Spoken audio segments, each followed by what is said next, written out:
السلام عليكم حبايبي الغاليين، كل سنة وانتم طيبين. ان شاء الله هنعمل مع بعض المندي بطريقة سهلة وبسيطة، تتبيلة ولا اسهل ولا اروع من كده. هتوفر عليكي وقت ومجهود كتير قوي ان انت تقفي في المطبخ لو انت من الناس اللي بتكسل ان هي تقف في المطبخ وتعمل اكلات. لو جالك ضيف على فجأة هتعملي احلى صينية مندي ممكن تتخيليها، وباحلى تتبيلة للفراخ. اسهل من كده مفيش. تعالوا كده بينا نسمي الله، وقبل اي حاجة لايك واشتراك في القناة، ويلا بينا نبدأ المقادير بتاعتنا. معانا معلقتين كبار صلصة من اللي هي المعلبة، هتديلك تيست وقوام احلى من الصلصة اللي انت عاملاها في البيت.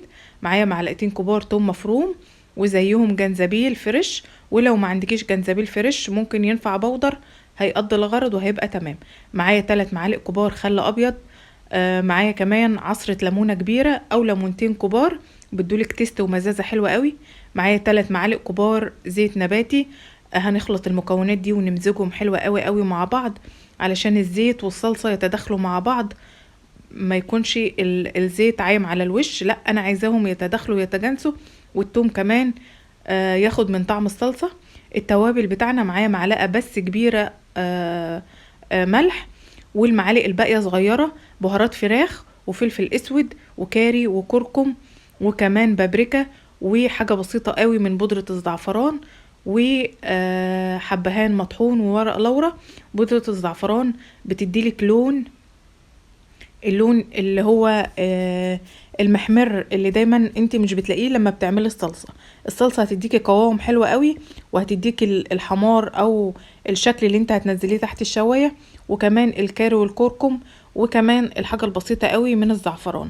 عندنا الفراخ بتاعتنا قسمناها من سلسلة الظهر، وغسلناها كويس قوي وشلنا منها اي حاجة، وكمان عملنا لها محلول نقع حلو قوي، معلقة ملح وليمون ودقيق، وكمان جنزبيل بودر، وكمان خل علشان تطرد اي ريحة زفارة موجودة فيها، وعلشان لما تنزلي عليها بالتتبيلة تبقى الفراخ منقوعة كويس. وبالسكينة بتاعتك وهتغرزيها او هتعملي فيها فتحات بس من الداخل، علشان احنا عايزين الجلد يفضل زي ما هو بالشكل بتاعه، ما يتهدرش منه اي حاجة او ما يتقطعش ويتشرح. هنبدأ كده نعمل لها مساج بحيث ان التتبيلة بتاعتنا تخش كل الفرخة من تحت الجلد ومن جوه ومن كل مكان، وهنقلب الفرخة كمان عشان نعمل لها نفس المساج. خلصنا الفرخة بتاعتنا هنغطيها بستريتش راب. لو انت مستعجلة قوي على الفراخ وعايزة تطبخيها في نفس الوقت، اعمليها واركنيها جنبك لحد ما تشتغلي في الرز. ولو انت مش مستعجلة زيي ممكن تعمليها وتسيبها في التلاجة ليلة كاملة، هتديكي احلى طعم واحلى تست، وهتشرب التتبيله بسهوله، وكمان هتطلع معاكي احلى. بس لو انت مستعجله زي ما قلتلك اعمليها واشتغلي فيها على طول. معايا رز بسمتي ده حوالي كوبايه ونص. رز بسمتي طويل الحبه بتشتريه من عند اي عطار. وخلي بالك في رز بسمتي كويس نوعيته حلوه، وفي رز بسمتي نوعيته اللي هو الصيني بيكون رخيص شويه، فبلاش ابعد عنه لان هو ما بيبقاش حلو وبيبقى عامل زي البلاستيك. دايما نقي النوعيه الكويسه. عندي حبة جزر واحدة، ابشريها بالمبشرة بتاعتك، ودايما خليها زهرة. وعندنا كمان بصلاية هنبشرها برضو بنفس المبشرة، احنا عايزين البصل مبشور. هتقوليلي ممكن اشوح البصل والجزر على النار، هقولك لا، خليكي دايما اعملي الحاجة بتاعتك من غير زيوت، هتكون اوفر وهيكون طعمها احلى. احنا عايزين الرز بتاعنا يدخل الفرن، فانا بعمله دايما بالطريقه دي وبيبقى زي الموجود في المطاعم بالظبط، بديلي نفس التست ونفس القوام ونفس الشكل اللي انا بدوقه بره. دايما لما بكون في مكان بحاول ان انا اشوف الطعم اللي انا بدوقه ايه. عندنا المنكهات بتاعتنا، فلفل اخضر ممكن تستبدليه باحمر، ورقتين لورا، واحدة لومي، عود قرفة، 3 عيدان من القرنفل، وكمان 2 من الحبهان. ولو عندك فلفل اسود حصى بيبقى حلو قوي، وكمان بيديلك نفس الطعم، بس انا محبتش احط لان انا ما عنديش، والمطحون هيدي شكل مش حلو. عندي الرز البسمتي انا عامله كوبايه ونص رز، الكوبايه ونص هيكفوا 3 افراد، فالكوبايه ونص لهم 3 كوبايات ميه. حطيت اول كوبايتين مغليين، والكوبايه التالتة حطيتها فتره علشان عما اغطي وش الرز واحط الفراخ بتاعتي، الرز ما يكونش شرب السوائل، هيكون الميه بتاعته بدأت تهدى على ما يخش الفرن. هحاول ان انا بس اطعم الملح في الرز بتاعي، وهنزل كمان بمعلقتين سمنه بلدي. دول بيدولي بقى احلى تيست ممكن تتخيليه، احسن من اني اشوح البصل بتاعي والجزر وبعدين ارجع انزل بهم على الرز.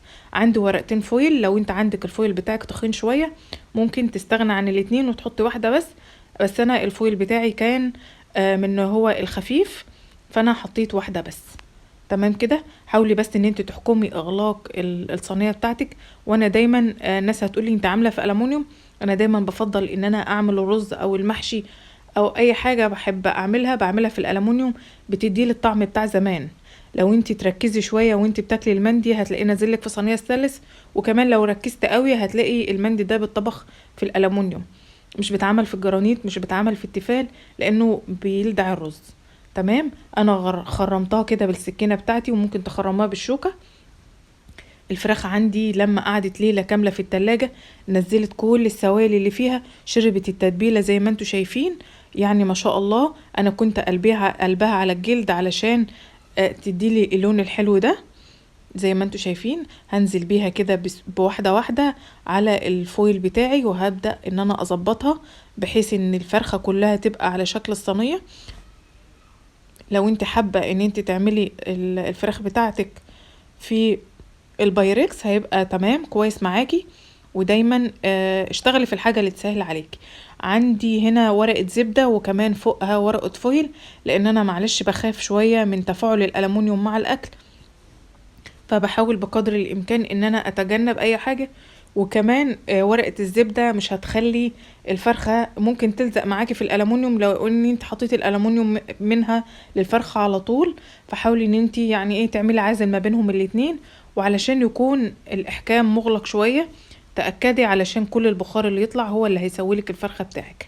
الفرخة بتاعتي دخلت على فرن مسبق التشغيل على درجة حرارة 200، اخدت مني ساعة بالظبط. الرز بتاعي طلع مفلفل. في ناس او في ملحوظات انا حابه اقول لكم عليها. في ناس هتقول لي انتي ما عملتيش حساب ان الفراخ بتاعتك ممكن تنزل سوائل. هقول لك لا، لان الفراخ بتاعتي فراخ بلدي، نسبه السوائل اللي فيها قليله شويه، فانا ما قلقتش من السوائل اللي هتنزل فيها، لان هي هتدي للرز كمان تسويه احلى. الرز بتاعي ما شاء الله الميه بتاعته او السوائل بتاعته مظبوطه زي ما انا قلتلك. لو انت هتعملي فراخ بيضة اهم حاجة يكون محلول النقع بتاعها زي ما انا قلتلك، وتفضل فيه ساعة. ثانيا حطيها في التتبيلة بتاعتك، بس اهم حاجة خرميها من الظهر علشان شكل الجلد يفضل زي ما هو، لان الفرخة لما بتنزل الجلد بتاعها زي ما انت شايفاه كده ما فيهوش اي حاجة خالص متخرمة. الفرخة بتاعي ما شاء الله مستوية، خدت مني وقت تسوية ساعتين. هنعمل لها حاجة بسيطة كده تديلها طعم حلو، حتة فحم في حتة فويل صغيرة كده، نعمل لها طبق وننزل عليها بمعلقة زيت، ونقفل الفويل بتاعنا علشان تاخد من طعم بعضها. زي ما قلتلك الفراخ بتاعتي كانت بلدي، نسبة السوائل اللي نزلتها قليلة. لو انت الفراخ بتاعك بيضة هتقللي شوية نسبة السوائل اللي انت هتحطيها للرز. لو 3 كوبايات مية هيبقوا 2.5 كوبايات. ودايما اعرفي ان لكل كوباية رز بسمتي 2 مية. دي حاجة ملحوظة علشان تكوني عارفاها.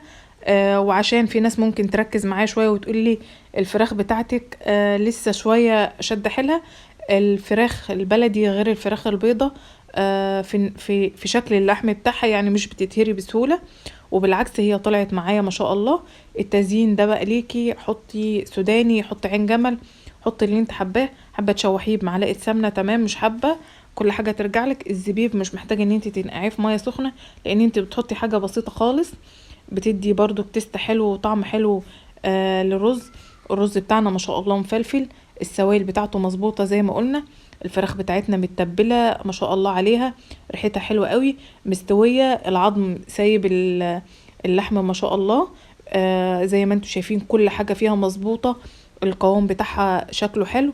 الشكل الفراخ مستويه زي ما قلنا، الرز مفلفل. لو انت وصلت معايا لحد هنا في الفيديو اتمنى ان انت تتابعيه للاخر علشان تستفادي بكل حاجه موجوده فيه.